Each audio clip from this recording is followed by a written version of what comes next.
Hello, once again, ladies and gentlemen. In this episode of Travis Talking, I will be bringing to light some new information I have just found, and I hope you find it as inspiring as I have.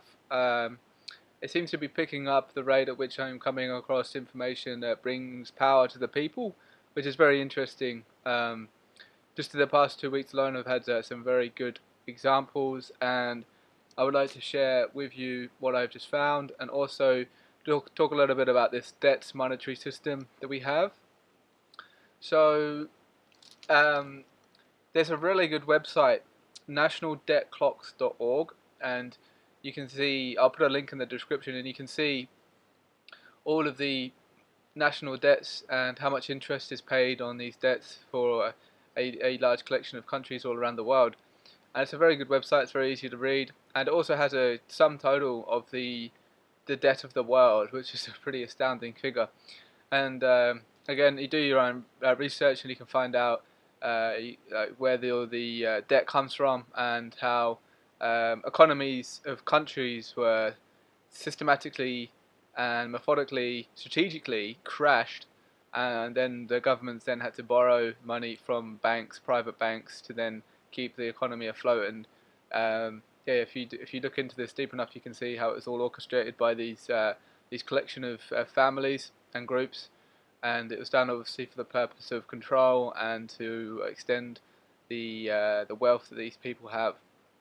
And so with that, and then you look at how um, we are born into the system, and we are given a birth certificate, and we're registered as a like a company. We have the number, and when your name is written in all capital letters, you are referring to the entity that has been created when your birth certificate was created. So it's not actually you per se, but the company that has been created in your name when you were born, and it is used against you, so that you have to sort of use like collateral to pay off the national debt, the ever increasing national debt, which is never designed to actually be paid off in the first place. It's designed to continually get more and more, so people have to pay more, so the quality of life slowly goes down because there's less money for the people, and these small group of people can eventually will hoard all of the wealth if we allow it. That's the thing. It's all down to the individual and the choices they make, and then when they can unite with a community, they do peacefully empowering movements, and you can really make some positive change in your community. The first step is believing that you can, believing the power that you have the power. Get a bit of self-respect, get a bit of knowledge, do a little bit of reading, then do a lot of reading if you have the time, but even just a little bit to come to some of the understandings of how humanity is being conned in so many ways. And it's really actually quite simple. That's the thing. It seems so complex in this whole thing, but it's actually really not. It's quite simple what's going on. And so with this, there is a woman called Ingunn Sigurdsdatter, and she's from Norway, and she's a very, very inspiring woman. And there's a great interview on the Age of Truth TV, which is so she's interviewed by Lucas Alexander, and he has a great collection of interviews. I'd highly recommend that YouTube channel. And so this woman, she has renounced the state, and she handed in her passport, and basically took herself out of the system, and is still living a life, which is very, very interesting what she's been doing. And she was a part of quite a small movement in the community where there was an attempted foreclosure on this woman's house, and the uh, the police were involved along with a lawyer. And there's a video on YouTube. I'll put a link in the description. And so, but what the people did is they very peacefully gathered at this woman's house when the police were coming over, and they were very solid in their knowledge. They were prepared, and they just simply said no, like no, this is actually not. You do not have the right to do this. This is not actually your jurisdiction to do this. And they were talking to the policeman like, are you not a servant of the people?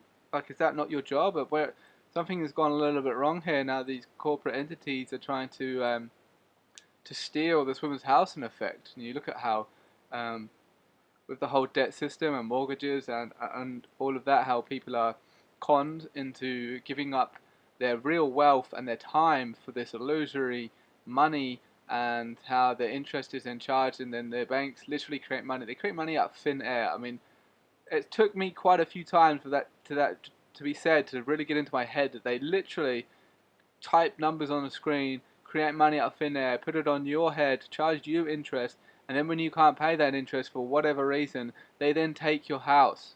It's thievery. It's absolute thievery, and it's very sophisticated, and it's also very simple. And so the world really doesn't have to be like this. We could have such a different system, a system more in harmony with the planet, more harmony with the people, where just having the basic necessities for survival would just be a human right, and we would live in vast abundance. And I have hope that we could get to that stage, as so many people are waking up right now. Not to say that we just still sit back and let it happen. It still requires our action. It requires us to stand up for ourselves, stand up to the plate, and take back our freedoms which have been stolen from us. But there is, I seem to see more and more people waking up to this and realizing that the system is corrupt, and their lives have been a lie, and it's really amazing actually. There's all over the world as well. It's not just like it's happening in one area. This is a global thing, um, and so if it can be steered in the right direction, I really do have hope. Unfortunately, I'm not sure if everyone is capable of actually waking up to this system at the moment. I don't know if once you're in too deep, is it too late? I don't know, unless the people who are awake and the people who have the potential for awakening, or at least beginning on the awakening journey, I should say, like the journey to awakening is a long process, but to actually begin, um, what they could do could then be so dramatic that it affects everyone on the planet, and then the people who perhaps weren't ever destined to have some sort of an awakening, where their lives would just get better. It would just the system wouldn't be hammering them down so much. In a previous video, I mentioned a few changes we could make and then people could be working 2 days a week and have more money and time that they do right now. And these are just some of the ideas that we could have, and how it could be so different. And it requires a bit of creativity to see what we can do. But it's really amazing. I was just watching this video, and this woman, she's so refreshing in her energies, and um, it's really nice to see. And so then I was thinking as well, okay, so in the past 2 weeks, this is the second thing I've come across where the people have come together peacefully and have managed to get a very significant win against a large authoritarian movement that was trying to disempower them in some way. And the one I've mentioned before, in case you didn't see it on our previous talk, is the small community in Wilson's Creek who peacefully protested against the construction of a large Wi-Fi tower in their community, Wilson's Creek in Australia.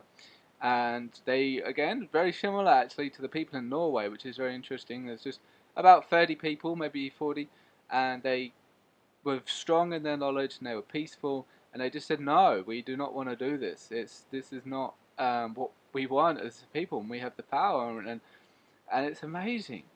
So think if this thing really started to gain a bit of momentum, and maybe it is, maybe it already is, maybe the mechanisms are already in place, and so that's why the Matrix in itself is in overdrive, trying to suppress this awakening that's happening throughout humanity. But then, could it be that the more that they try and suppress the awakening, the more it happens? Like, could that actually really be the way it goes? Like, humans just strive for freedom. It's just we want to be free. Unfortunately, it hasn't been that way for quite a while, but we do have this desire to be free, and we should. It's a part of being alive on this planet. It should be a wonderful experience, and if we align ourselves with what true reality is and step away from this fake illusionary matrix, then what we could create could be truly amazing. And I'm very excited for when I return back to my hometown. I have lots of ideas on what I'm going to do there. I'm really going to make an effort to get to know my community, my neighbours, and maybe host some form of a talk or a conference, give people to get together to brainstorm on a few things, to get them together at the town hall, and see what I can do in my local area, as I believe the time I've taken to come to New Zealand and Australia, it's been an amazing journey for me to develop myself and do a heap of self work, heap of research, and now it's sort of come full circle, and it's come to where I was, funnily enough, about 5 years ago, 5.5 years ago. But now it's like a whole nother game on what I can achieve and what I believe is the path to take. So it's like I took this time away um, to work on myself, and now I can put that back into helping others, and that's where these talks come in. And I've got some music to go with that as well. I've got some political, inspirational, spiritual rap songs to be released, and I have my website. If you guys haven't checked that out, I have over 30 articles on there for covering my personal philosophies and spirituality and health and all this sort of stuff. So I'm sort of trying to attack it all from all different angles, and it's been really inspiring. Actually, just recently, like I mentioned, it seems to be I am on some sort of wavelength, and now I just keep finding more and more people that are having these amazing messages and stories to share, and there really are a lot of people who are doing some really amazing things on this planet. And of course, we never would hear about this on the mainstream news. It always puts out this very bland, repetitive story of fear and all this, and then you can tell, people who don't look outside of that sort of line of thinking, um, heavily programmed, and they seem to think the world's going into chaos and it's going to die and everyone's going to die, and you can sort of tell. It's very obvious when people are coming from that perspective. And on one side of things, if the way things, if they are right now, with the current system, as the way it is, it does not look very good for humanity. If it was, but I do not believe it is going to go that way. I think it's actually then you start getting into the emotional resonance things and attracting what you believe and what you think about and what you feel.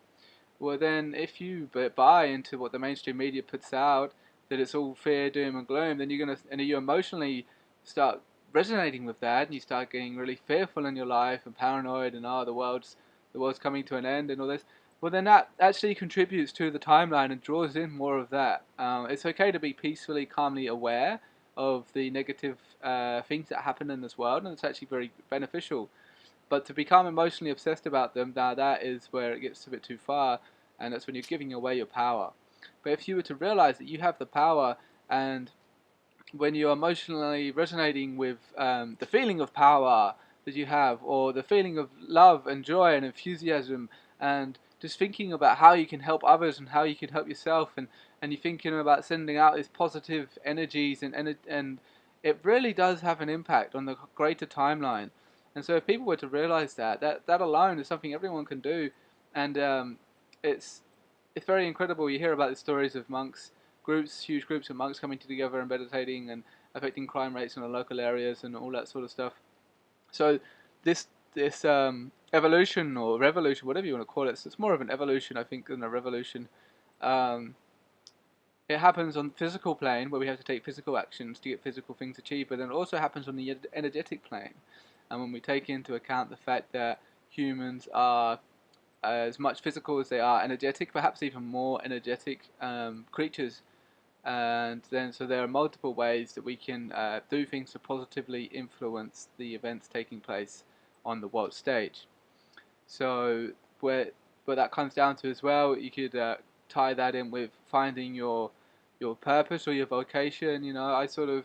I've got the three things that if something helps people and I enjoy it and I would be able to make money off of it, then that's pretty golden. And of course it would be better if I didn't have to worry about making money out of something. I could just do it because I enjoyed it and it helps people. But given the way the current system is and how it would take sequential steps to get to a place where we wouldn't have such a monetary restriction as we do now.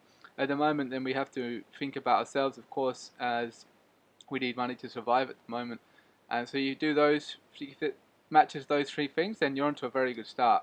And so if whatever you're putting your time into at the moment, if it doesn't tick those 3 boxes and it goes against your moral compass, I would strongly advise you to do some serious questioning on whether you should continue your path at doing what you're doing.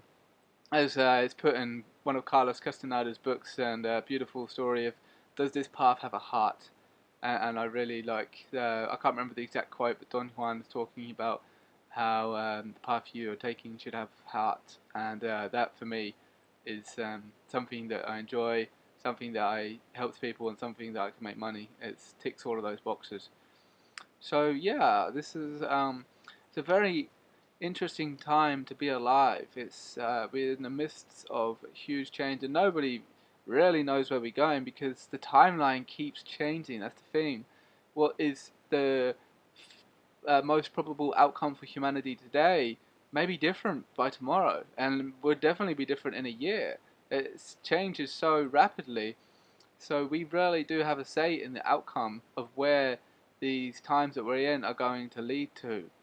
So that is very empowering, and I'm very excited to see where it goes. Very excited to, when I return back to my home and all these ideas I have. Um, but there's one song particularly. It's called Monopoly, and I go through a hypothetical game of Monopoly, and I'm sort of doing it from a position of a bankster. And I'm gonna do a music video, and I'm gonna get a top hat and a cane, and it's gonna be really funny. So I'm very excited about that. So yeah, these are just a few projects that I've got going on. I thought I would share these with you, just to perhaps you might get some inspiration yourself if you're wondering what you can do to help others. Like I said in the previous talk as well, I'll be doing a Qigong course as well, so I can teach people Qigong, as I found that's been a great benefit in my personal life. So there's many things we can do to help people. It's you just have to be a bit creative and think about just take some time to think about what you can actually do, and then when you come to a point where you don't need to take authority from someone else outside of you, but that's a great level to aim for. And yeah, so to wrap this up, it's very exciting what these new discoveries I'm making. So I was so eager to share these with people, and if anyone has anything similar that they know of, that they or maybe they wish to start a similar thing in their area or anything, don't hesitate to get in touch with me via email. If you go into my website, you can find my email address, and I create that a big half the reason why I do these talks is to connect with people who are on a like-minded wavelength, who are also wish to do something to positively influence the events taking place in the world. So please don't hesitate to get in touch. And yeah, stay powerful, people. I'll see you next time.